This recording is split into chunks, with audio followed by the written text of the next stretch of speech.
Hi, my name is Sheridan Webb from the Training Designers Club, and I want to take 5 minutes or so just to talk to you very briefly about the importance of designing for digital delivery, helping you to convert your face-to-face courses so they can be delivered online. It struck me that there's an awful lot of help being offered out there around the digital facilitation skills, but I think that we're missing a step in that we can't just automatically take our face-to-face courses and deliver them virtually without giving them a little bit of redesign, and very few people are actually thinking about that. But you know, I've been designing training for 25 years, so it's naturally what I think about first. So just want to take you through just a few of ideas as to why we really need to think about the design side of things and how that can be helpful to you. So very quickly, up until now, up until this pandemic, there really wasn't a great deal of need for us to deliver virtually unless it was something that you wanted to do. There was little appetite for it from businesses. There was something special about getting people in a room together, that cross-fertilization of ideas, that getting people away from their desks and mixing with other people from the business. And it was something obviously that was untried and untested in many organizations. So the pressure wasn't really there. It was considered niche. Yes, there's been people doing it and doing it for a number of years, but they were in the minority, very much niche providers. And let's face it, we're all been too busy, haven't we? We're very busy people as L&D. If we're not developing new ideas, we're delivering training, we are coaching people, we are working with stakeholders, we are curating solutions. So we've all been very, very busy.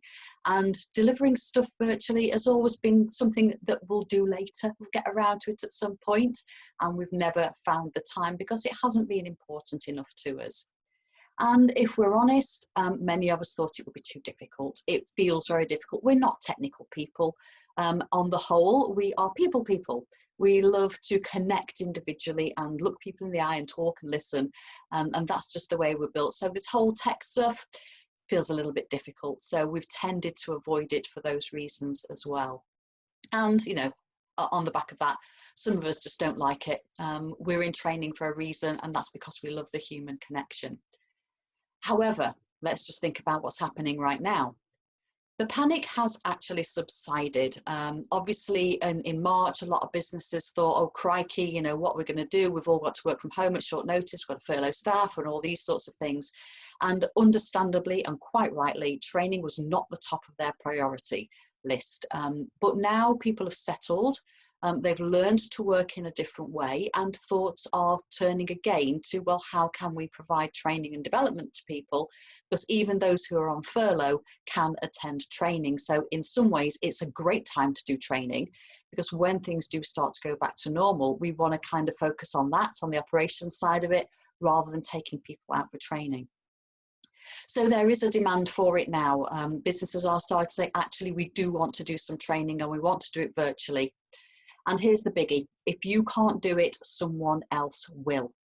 So if you're freelance, and even if you've got a fantastic relationship with your clients, there's only so long they're going to wait. And if you can't deliver online solutions, they're going to find someone else who will. Even if you're internal, you're not necessarily immune, because your value to your organization is being reduced if what you can offer isn't in demand at the moment. So we really need to think about upskilling ourselves at this time, and it's the perfect time to do it. And you know what? It doesn't feel so scary. We're all used to now living our life through screens. We've all at least attended online meetings. We've engaged in online webinars, and the tech doesn't feel quite so scary as maybe it did even a month ago. So if it's true for us, it's true for everyone else, and people are in a different mindset right now, in that the online world isn't quite the big scary place that it used to be. So we're going to be talking to a warmer audience rather than a resistant one. But it's not just now that we need to think about, we also need to think about the future. In the future, I genuinely do believe that blended will be normal. Once we've learned how to do this thing, we're not just suddenly going to go and stop. So looking for that blended solution, the little bit that can be done purely individually, so self-study, the stuff that can be delivered virtually, and the stuff that needs to be delivered face-to-face, they'll all sit hand in hand in the future. I also think businesses will become more cost conscious in the future. So, hotels and long distances and taking people out, that's going to be scrutinized. If we can deliver virtually, we're taking some of those arguments away and some of those problems away as well for organizations by reducing the costs that don't really add any value to the learning.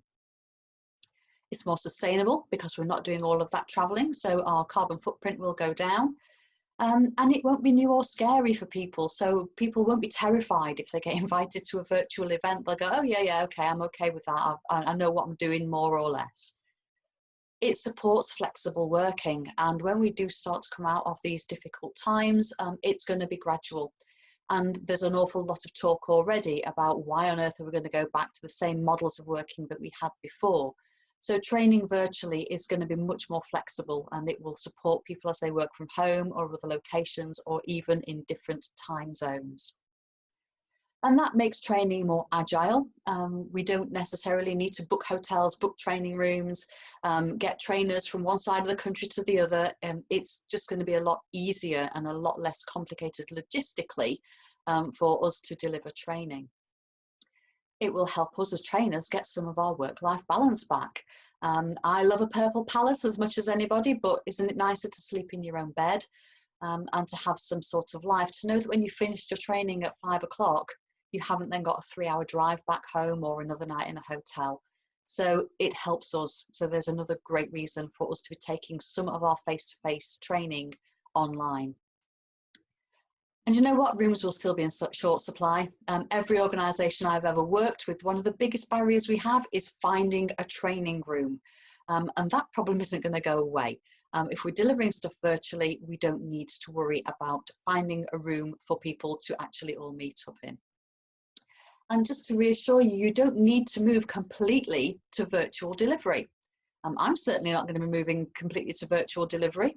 My core business is design anyway, but I love the face-to-face stuff, and it will still be part of my offering. But at least we'll have it in our kit bag. And we do have that as an option. I mean, particularly, for example, last year I was running some training with a company who had a satellite office in another country. So how lovely to be able to invite people along to virtual training sessions and to feel part of the team. So I think that there's a lot of reasons why we not only need to take some of our training virtual, I think we're all bought into that right now, but the design of it is so important because it's not all about virtual facilitation and tech. It really isn't. When you think about any learning event that you've ever run, it's about the people. It's about the people who are actually engaging in that session. It's about the learning that takes place during that session. And those things can only happen if it's designed well in the first place. All the whiz bang whistles and bells, all these different apps that are coming out, they only work if they're used correctly in the right place for the right reason. They themselves do not make effective learning. The learning event has to be relevant for the people attending it. It has to be engaging. It has to be well structured, and it has to be well designed, basically, so that everything that you do has been designed with that event in mind. So please, please, please don't underestimate the importance of design. So with that in mind, I am running a free webinar on Monday, because this is how I roll. I have an idea and I have to run with it. So it's Designing for Digital Delivery on Monday, the 11th of May at 12 noon. And it's practical advice for converting your face-to-face courses that you've already got, that you know work, that you know are in demand for digital delivery. And I said right at the start, I am not a digital expert, but I am a design expert. And since we ran our Lunch and Learn in the VIP Training Designers Club at the end of March, which was introducing the idea of designing for virtual delivery, I've taken that learning and I have converted 9 of my Power Hour bite-sized sessions, which are designed for face-to-face, into virtual courses. And I've learned a lot through that process. The first one I did took me an hour. The last one I did took me, the first one I did took me a day. It took me a full day to do that. The last one I did took me 2 hours. So I've learned a lot about how to convert face-to-face courses into digital, so they're suitable for digital delivery. And I'm going to keep the webinar short, although as you can tell, I do like to talk. The webinar will be around 40 minutes, and I'm going to be sharing some of the really practical stuff that I've learned. So you can register for that at the trainingdesignersclub.co.uk, and down the sidebar there you will see an option that says how to design training for virtual delivery. So you just click on that, you pop your email address in, and you will get an invitation to the webinar. And I hope to see you on Monday. So really looking forward to it and sharing what I've managed to learn. So I'm going to love you and leave you. If we can just stop the recording.